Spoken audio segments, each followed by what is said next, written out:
Ladies and gentlemen,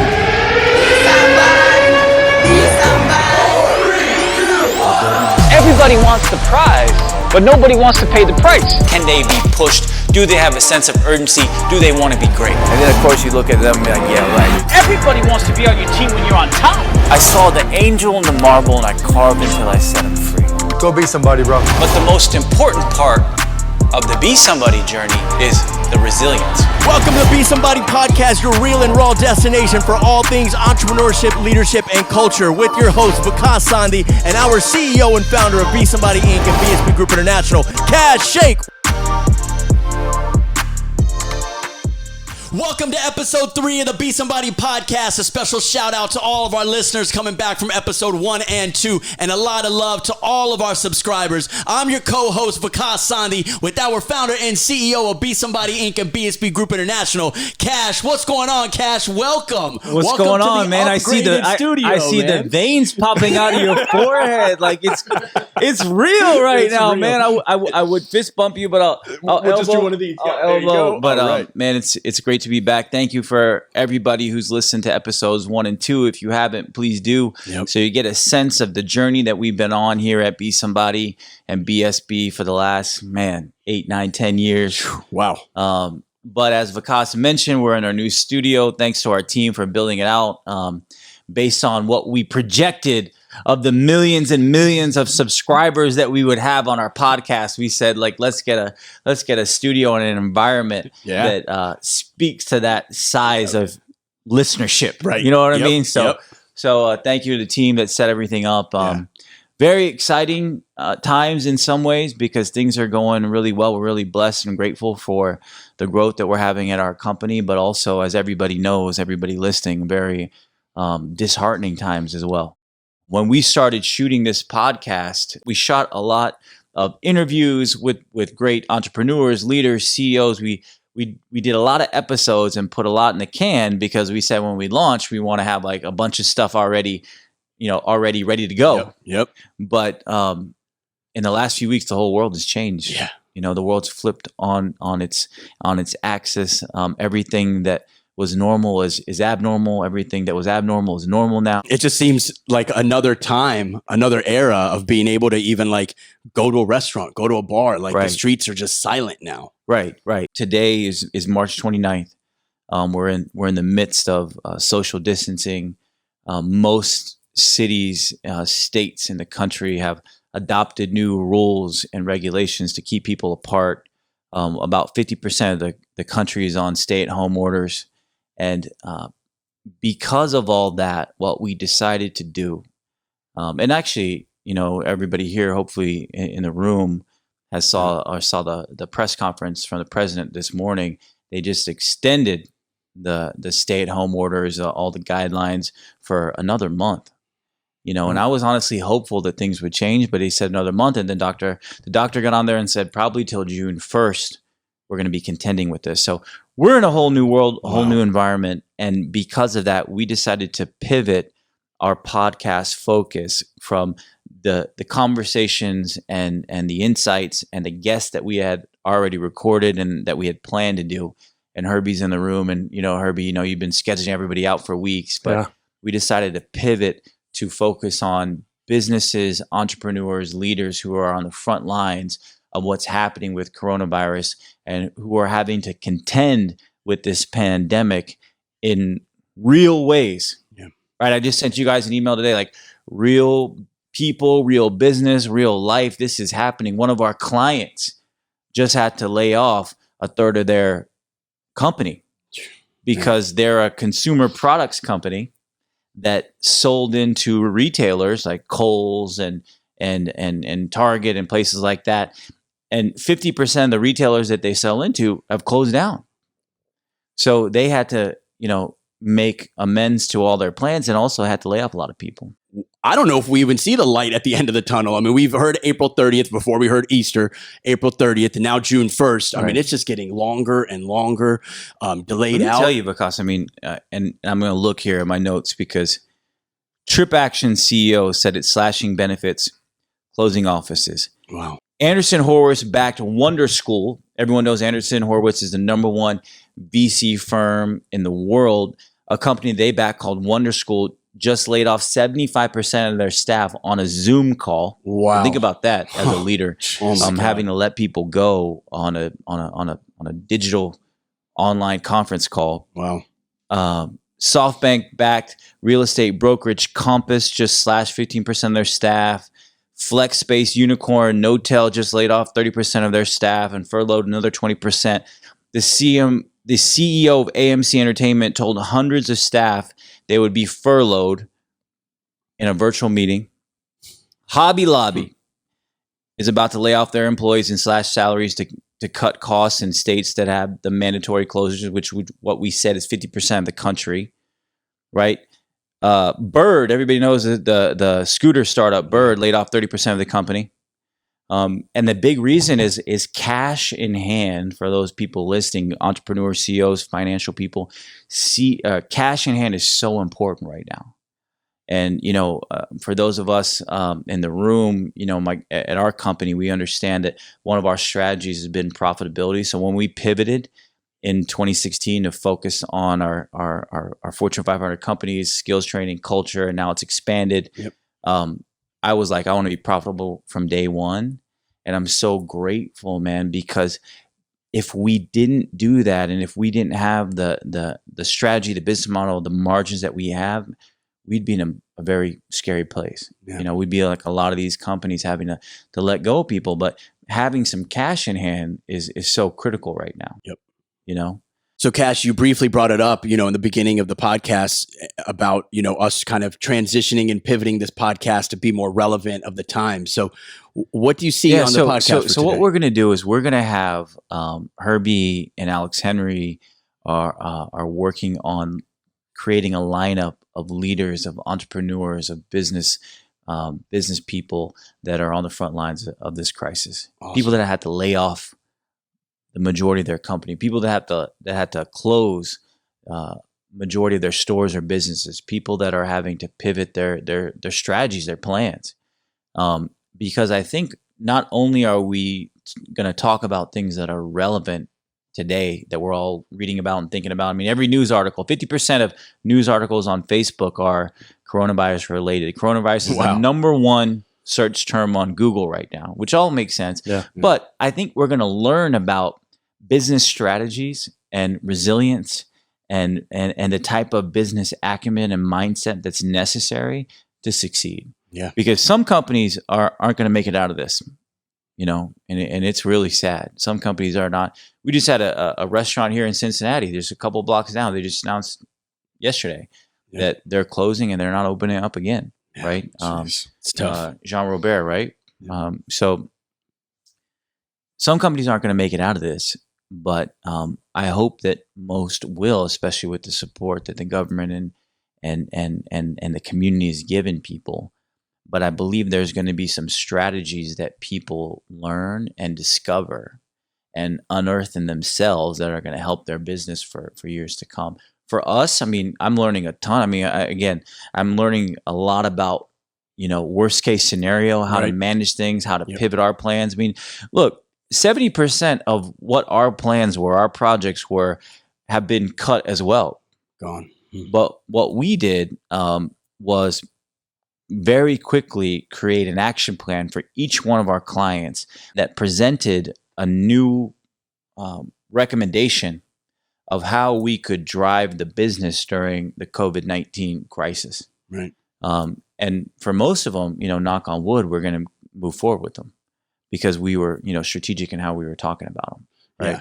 But today, we're going to have a guest on. We went to college together and I couldn't stand this guy, man. Oh, man. We used to literally hate each other, but somehow through the beauty of social media, we got connected and I watched for years, this person, I'm going to say his name, Shawn Rao, build his business, even though I know people didn't believe in him. People didn't think that he could do it.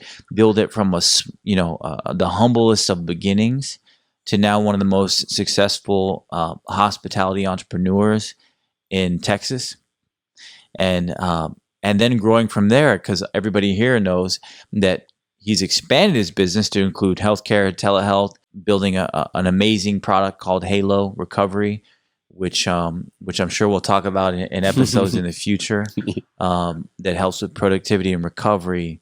But I'm going to let you, of course, Vikas, do what you do with the intro. But I'm really inspired by Shawn and what he's doing, and more importantly, how he's thinking about protecting and taking care of his team and his employees during this crisis. Right. He is an entrepreneur with over 15 years of experience in the hospitality industry and has built this business to now have over 17 hospitality concepts in America with over 440 employees. And they did just over $22 million last year. The co-founder and CEO of SynGroup out of Dallas, Texas, Shawn Rao. Sumit, we got Shawn on the line? Sean's on the line. All right. Shawn, what's going on, brother? What's going on, Kash? Good to talk to you. Man, don't you love it when Vikas gives you an intro, man? It's like living out our childhood dreams of being on the Houston Rockets, man, just coming through. Coming right out of the tunnel. Busting the warm-ups on. Crazy, just the breakaways or anything, either that or WWE just walking down. Yeah, you're right. Vikas is more WrestleMania than NBA. That's true.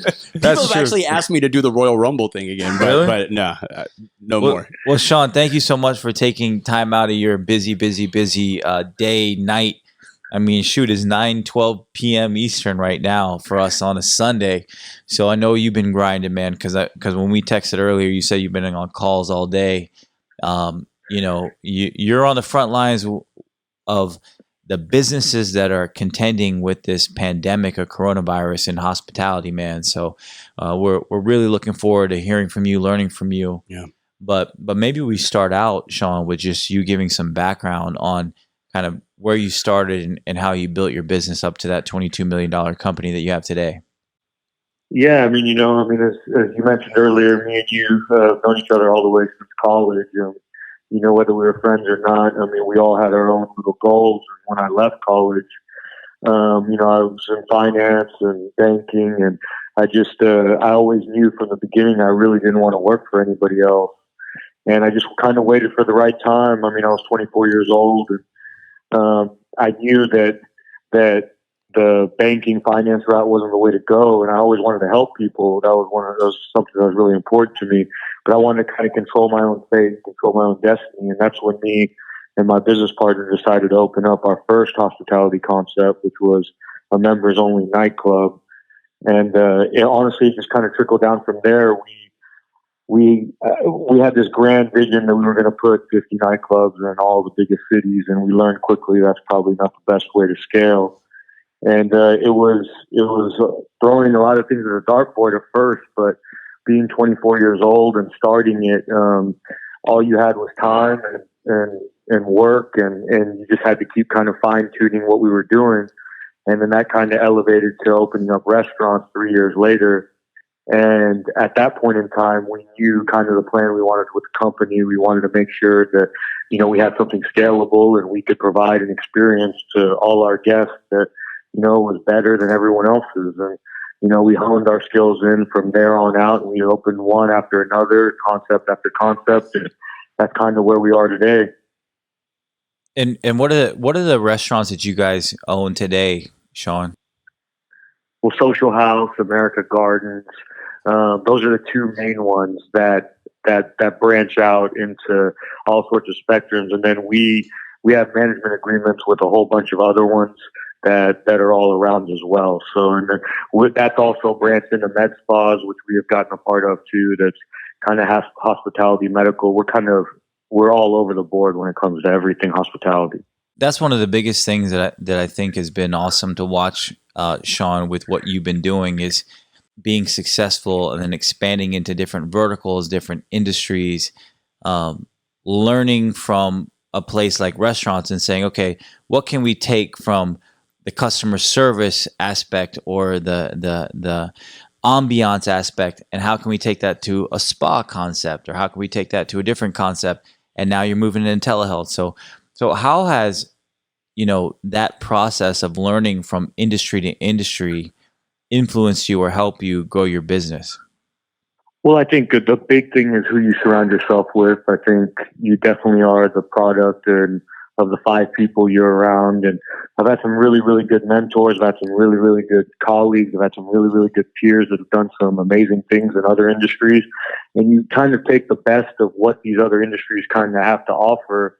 And you take, I mean, even you, for example, when you started the Besomebody platform and you started from the ground up and you went city to city and whatnot, I took a lot of those sort of principles and applied it to some of my hospitality things about, about passion, whatever it is. And so you kind of, when you're an innovative mind, and I like to call myself that, you take the best of the best and you always want to apply it to the craft that you're doing. And if you can take a little piece by piece, you can always evolve and you can always learn. And I mean, if you're not learning constantly, I think you're going to end up flat. And that's what I just try to do with my company. Well, it's crazy because I remember like in the old days, 2013, 2014, 2015, when I was building the original Besomebody platform, we always do the mental math on social media. And we always, no matter what anyone says, we look and see who's loving our stuff, who's supporting. And I always saw you supporting Shawn. And I was like, what is this dude supporting me? After we used to we used to go at it back in college. And, honestly, I was very like humbled and grateful for that support. And I started looking at what you're doing and started supporting you. And along the way, as the ups and downs occurred, you were always that voice to either tell me, hey man, I'm inspired by this, or I really know that what you're doing is the right thing. Keep going, keep pushing, keep working. And when we pivoted the company from the original experience platform to the early beginnings of where we are today with jobs trainings and working with Fortune 500 companies, I was raising money at the time. And you were like, and I was even asking you for some money. I was like, hey, bro, can you invest? And you're like, no, bro, I see that you have a path right now to build this shit on your own without raising money, without being beholden to any venture capitalist, to any investor. Go for it. Go through the tough times and build on your own. And honestly, Shawn, like that advice was so powerful, and I'm so grateful to you for that, because I really believe that's one of the main reasons we are where we are today, because we didn't take that extra money, even though investors wanted to invest. Even you said you'd put money in, but you were like, you know what? Like, don't take my money. Just do this shit on your own. Build it, And it was really powerful. And I think also, like, in any entrepreneur that's listening or that's been part of anything ground up knows that, everyone from the outside only looks at the success and they don't ever see all the hard work and all the bullshit it takes to get to that point and get to a point of where you can actually, have a platform and whatever you do and get taken seriously from a brand standpoint. I mean, we've all been there in the gutter. I've been waiting tables. I've hosted. I've even had to cook a couple of times, which I feel sorry for the people that ate that. But, I mean, I hope it was French fries. Yeah. So I mean, we know. So when I started seeing you doing what you're doing, like it's almost like it's vicariously. I know exactly what it takes to get to what it is, and if you don't respect people that put in everything they have to get to where they need to be, then I don't think you should be an entrepreneur or someone that's striving for greatness, because people respect other people that put it all out on the line to make whatever their dreams or passions happen. Right. And that's when because if you're really trying to be great, you don't hate on other people. Right. You actually. That's an insecurity that I don't like. And there's so many people that do it. Yep. Yeah. I mean, you embrace, especially in our community, especially from college. Yeah, from college. And Shawn's a South Asian entrepreneur. I mean, for some reason, we always got brown people on the show. Because of me, but our community. I mean, yeah, there's a lot of hate, and it's crazy. And Shawn, I mean, we're about to get into what you're doing today because it's really relevant. But I think it's a cool story for two people that couldn't stand each other in college. They come from a community that usually hates on people who succeed and other people's success, to come together and say, you know what, man, I respect you. I see what you're doing, and I respect the grind, and I respect the hustle, and I aspire to be that way too. And together we've pushed each other to build, and to build something that matters, and to help people along the way. So, man, I thank you for that, man. I really appreciate it. No, and we're just getting started. That's the fun part about it. So, Shawn, thank you for that background. I mean, I think just hearing you two talk about, from back in the day to now, and the respect that you both have and what you've built, I think that's really powerful. But Shawn, kind of want to get into where you're at today. Obviously everyone knows hospitality and the restaurant industry have been, impacted, decimated, Decimated. I mean, just completely blown away by, the pandemic going on right now. Tell us a little bit about how this has affected you and your companies. Yeah, so it's crazy because, 45 days ago, if you would have told me this would have happened, I would have pretty much laughed in anyone's face. I can't even believe the swift and fast turn it's taken. And it's been completely devastating because after the mandated shutdowns, we had to lay off about 200 people, Wow. and we had to completely. While 200 people out of about, what was it, 400? So about 440, yeah, right under half, about 40%. And so we are fortunate, and I'm sure we'll talk about how we pivoted the business a little bit just to sustain a little bit of income and revenue. But every restaurateur knows, and anyone that's focused on hospitality knows that March, April, May, and June are the busiest months out of all of them, you kick off the spring, the weather starts getting good, people start getting out, especially a lot of my concepts are outdoor based. So, the revenue lost is substantial. And more importantly, there's people out of work without any sort of turn because the situation is so fluid. We don't know if they're going to release a lockdown on May 1st, May 30th. Every day the data changes. The president has a press conference every day, and the message is one thing one day, another thing another day. So, everyone's kind of on their feet, and it's fluid, and we're just kind of adjusting to that day by day. But my main priority is to make sure my employees get taken care of. More than me and my business partner have foregoed any salaries for the next 90 days, any distributions, and any income we make, albeit small, is going to go directly to try to take care of the employees and get them as normal as possible. Because it's been in the news so much lately about layoffs and people losing their jobs, I feel like we've almost become desensitized to it. But you had to lay off nearly 50% of your company. So how did how did you handle that? What did you say? What was the process? Obviously it was not the easiest day or the easiest situation to do. I think a lot of it's based on hope. A lot of it's based on the fact that this is temporary. This isn't a. Did you do it over a phone or video, or how did you do it? We had to do it a virtual. We had to do a virtual kind of town hall thing where I got on and it displayed, and then it feeded to people that got on, similar to like a Zoom meeting.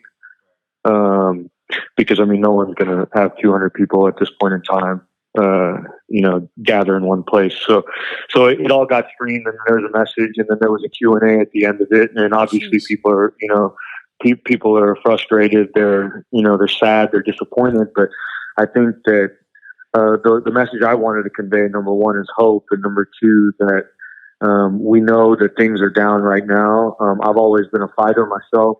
I've been through a lot of stuff that kind of prepares me for this. And I look at the future, but we have to prepare for right now. We have to make sure they're taken care of. And so that's what we're trying to do. We're trying to make sure they have the least impacted experience as possible, because fortunately, we've done some really good things these past few years to be able to take that sort of risk on and help them out. And that's really our number one focus, is the employees, because the hospitality workers they live off tips. They live off of week to week. They live off of month to month. It's this is their time where they were going to make the most money. So they are being impacted greatly. And any help anyone can do themselves with support local restaurants, buy gift cards, get carry out, do whatever you can wherever you are to help these guys, because they're the ones that directly get 99 to 100% of their revenue is completely vanished. When you had to basically have the company go, what was the strategy or thinking behind that? Because I know that you said that the employees were and are the focus. Did you say, hey, after this, we're going to bring you back, or this is to enable you to get unemployment benefits, or what was the strategy? Yeah, so they all have a standing offer to come back once the mandate is lifted, assuming they want to come back, and they're all free to file unemployment immediately, so they can get some sort of solvency income. They all got up to date on their payroll, so whatever they worked, we paid. And now which I'm sure we'll go into, is we pivoted some of the businesses where they have the opportunity to work, and the ones that we didn't lay off, and every single dollar that's going to, when we pivoted the business, is going to our managers and whatnot, so they can stay afloat during this time. Yeah, so let's talk about that. So basically, you had to shut down all your restaurants. Yep. And Yes. and we saw very quickly on social media, because of course we follow you and your companies, that you started to pivot from a restaurant to almost like a marketplace concept. So can you share a little bit more about the thinking behind that? Yeah, so I mean, we got the mandate. I mean, I forgot when the actual date was, and we assembled. Obviously, we have curbside, we have delivery, and we have Uber Eats and whatnot. We have those options, but then we were realizing that everyone has those options. So then we were scouring social media boards, and we realized we had to pivot. I mean, there had to be some sort of pivot to make this even a fringe-worthy concept, to make us sustainable even for our employees or whatnot. So we were looking, and the things we saw most people were complaining about, at least in Texas, is, they would go to the grocery store, but, it'd be completely packed. So, the cause of spread of Corona or any sort of, pandemic, it kind of scared them, because, there's 800 people in a grocery store. I mean, it's easy. Everyone's touching everything, et cetera. It was kind of scary to people, at least initially. And then secondly, they were risking themselves doing that, but they didn't really know what they could find at the grocery store. So, i.e. toilet paper being gone, sanitizer, meat, whatever. So we said, look, why don't we just create a mini market? We made a pivot in about 18 hours. We spent like 3 days. We spent like 3 days just not sleeping and creating menus, creating protocols. So we created this market menu, because we can go straight to the food distributors and get pretty much anything a grocery store can. And so now we created an online tool or a call-in tool where we send out the menu. You can order whatever you want, and it will be there. You pick it up, and you don't have to worry about talking to anyone. You don't have to worry about a crowd full of people. We stagger the order pickup time, so no one's interacting with anyone else. Everything is completely clean from a sanitary standpoint. And fortunately, it's gone a lot better than I thought it would. Is it the regular customers of your restaurants that are coming to support, or they're incremental new customers? I think we've been getting a lot of incremental new customers, because I think everyone universally is going through this problem, and I'm competing with a much less of a base that's doing this aside from the groceries. So I think if people want to feel safe, they want to know that if they're going out to a grocery store and they want 5 pounds of chicken breast or buns or milk, they want to make sure it's there. And right now they're shooting in the dark with the big box grocers. So something a little boutique, they're willing to pay a little bit of a premium on that. And we're also, like, Texas just passed, you able to sell alcohol to go. So that's been a huge seller. We're like pre-batching margaritas in gallons and selling them in Moscow Mules and whatnot. Oh, cool. And, people are just... Vikas wants 3 orders. Do you ship to Ohio? I wish I could. I'll check on that. I'll send you 10. Let us know. Well, man. But yeah, that's kind of the stuff we've been doing just to honestly just stay afloat and be the best version of ourselves during this time. So when this passes, we can get moving again. You and your founders, like co-founders, you're not taking salary. So obviously this isn't for you. This is for your team. I think it's awesome, man. But obviously it's not where we thought we'd be, where you'd be in this spring, summer months. What is your thought about the future, Shawn, and kind of what's the plan moving forward? So I think from our company standpoint, we obviously the sooner we can get open, the better. I don't think it's realistic to feel that we are going to be open. The earliest I feel we'll be open is middle of May, and I still think that might be kind of a stretch. I think it's just hunkering down right now and setting policies and procedures in place where, we're going to take a temporary hit, a huge hit, but how can we get out of this better? So the future with our company right now is we're making protocols for kind of a post-corona situation. I fully believe that the sanitary standards are here to stay, and we need to implement that to the fullest level possible. Yep. I think that everyone's going to need some sort of time to get out of their shell and get used to, frankly, people again, because I mean, it's going to be, I don't know if sometimes I'll go to a grocery store with my wife, I can go to CVS to get something for the house. And you don't even want to make eye contact. We were talking about it earlier. I went to PetSmart to get some bones for my 2 dogs, and everyone I looked at, I was like, man, they might have coronavirus. When you think about hospitality, which is all about bringing people together for experiences and to enjoy communal behavior, honestly, Shawn, I mean, it's going to take some time for people to get used to it again. Don't you think? I agree. I think there's 2 things that's probably going to happen. I think initially there's going to be the people that, the spring breakers in Florida and all these other people that didn't take it seriously are going to rage immediately. Yeah. I think they're going to rage and they're going to come out, but those are kind of going to be the people that got hit the hardest economically. So then they'll kind of rein back after their first initial rage. But I think the general public, the young professionals, the families and whatnot are going to take the wait and see approach to make sure that what people are saying is true. Right. And when they do that, I think that, we're going to see a different social dynamic. I mean, I think you'll get back to where it should be, but I don't think that's going to be before football season. I think once sports brings a great way of bringing people together in restaurants or whatnot. Once those start normalizing, I think you're going to start seeing people get out. They feel comfortable. Their routines, because everyone's routine, no one knows if it's a Sunday or a Wednesday or Tuesday. It's just no one knows. I told my team the same thing. Saturday, Sundays, same as Monday, Tuesday. Yeah.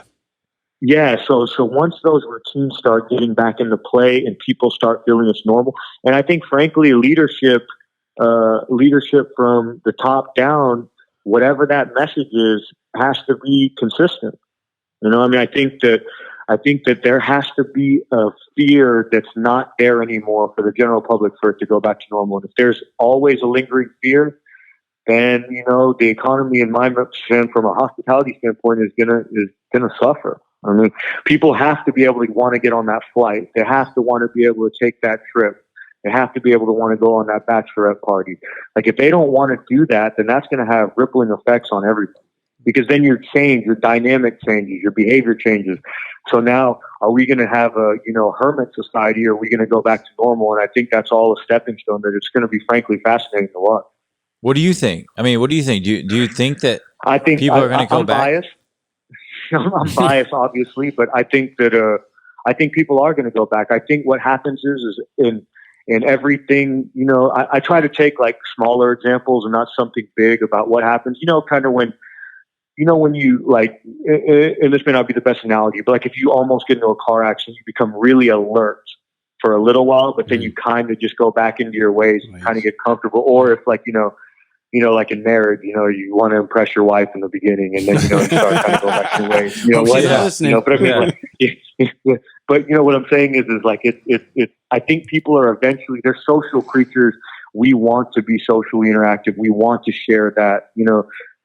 feelings with people. We want to have those first dates. We want to share a meal. We want to share a glass of wine, a great dessert. We want to be able to watch games with our friends, not cooped up in our house.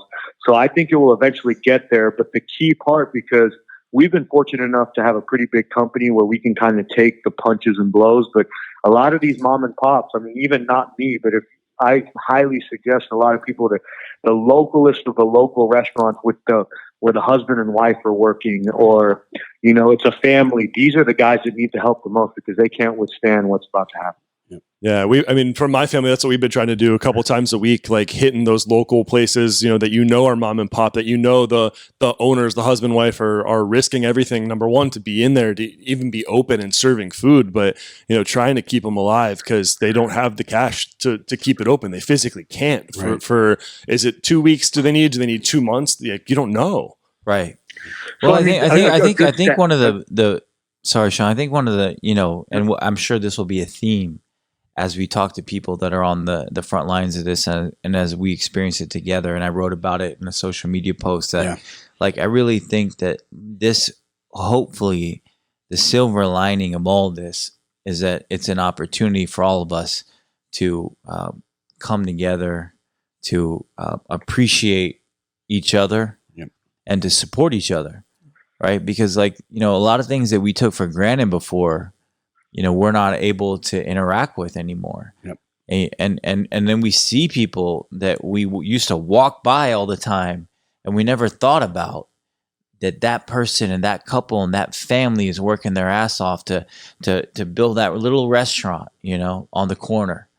And now we know that, the patronage that we share, the business that we give really makes a difference. Yep. And I think that I'm hopeful, Shawn, that we'll come to a better understanding of how we're all connected and how we're all helping each other grow. Yeah, I mean, I think taking the point of taking things for granted, I think everyone can learn from this sort of incident about taking things for granted. I mean, just even going out to do anything. I mean, that the most simplest of actions have been taken away.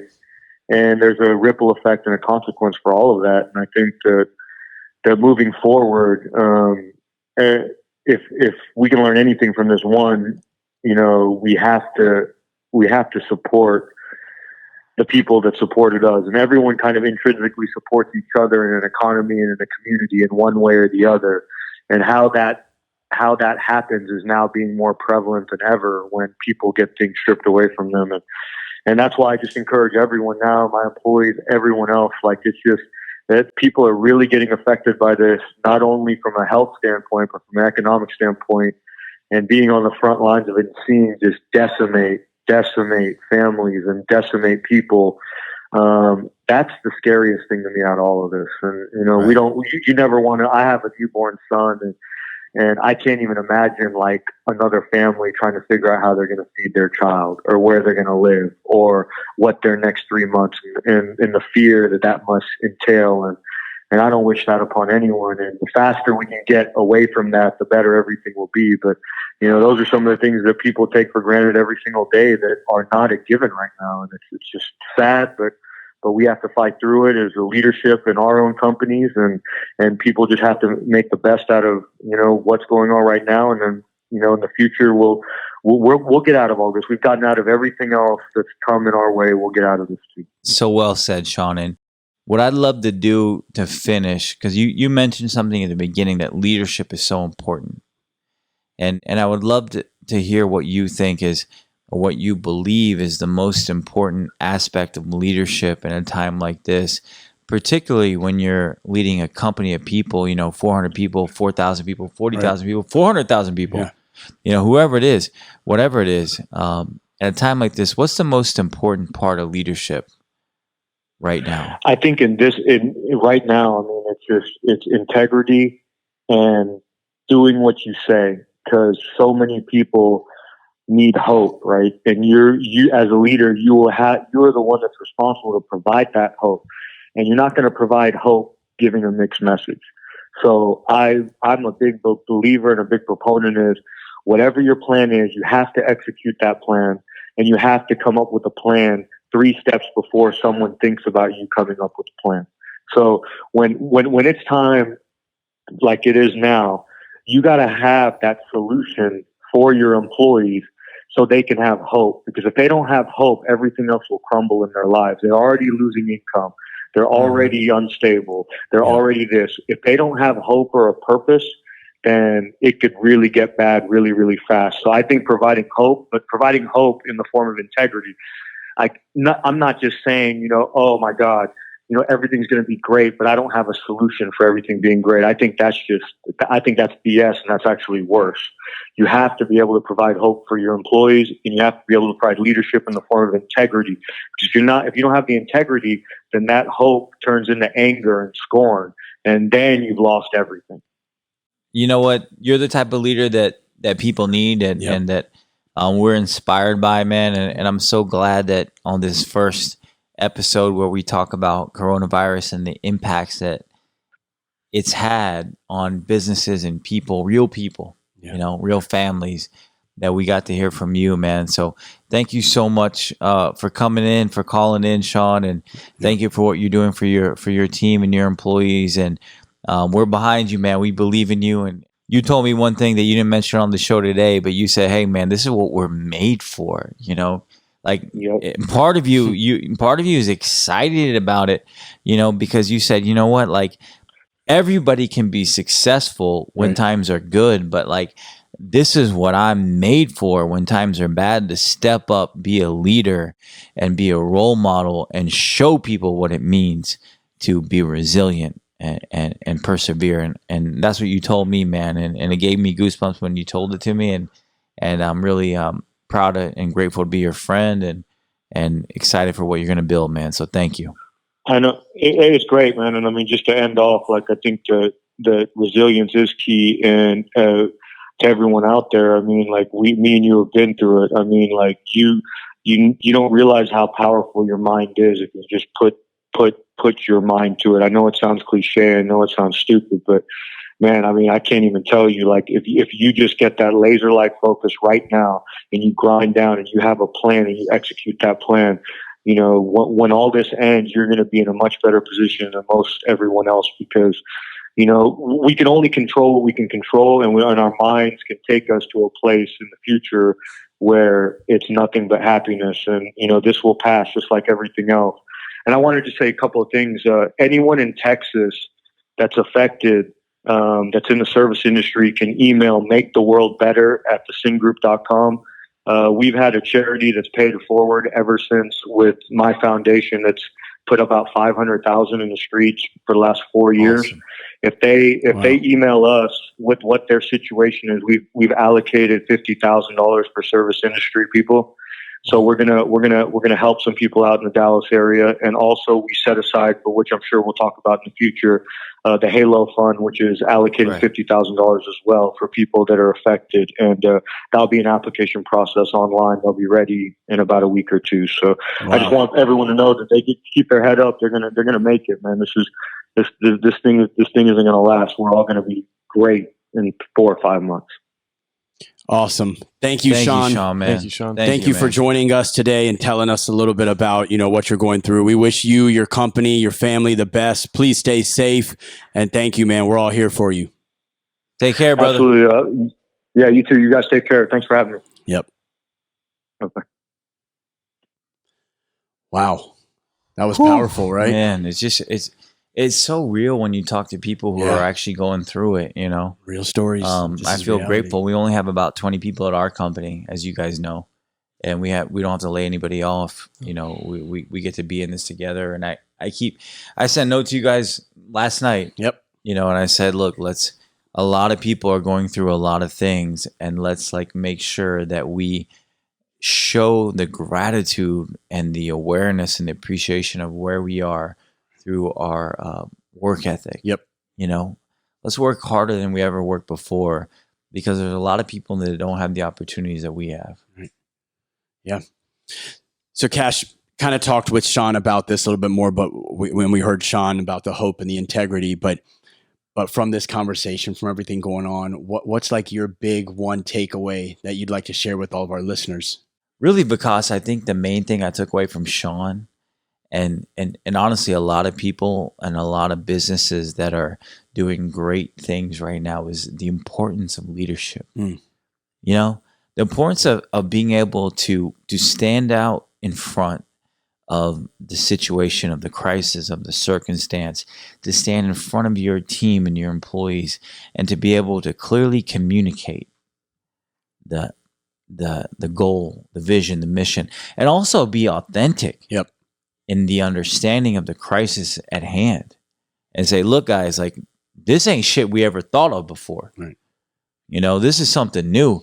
We never experienced this before. We didn't dream of this before. Shawn said 30 days ago, 20 days ago, we didn't think this was possible. Yep. But, you know, here's what it is. Number one, here's the facts.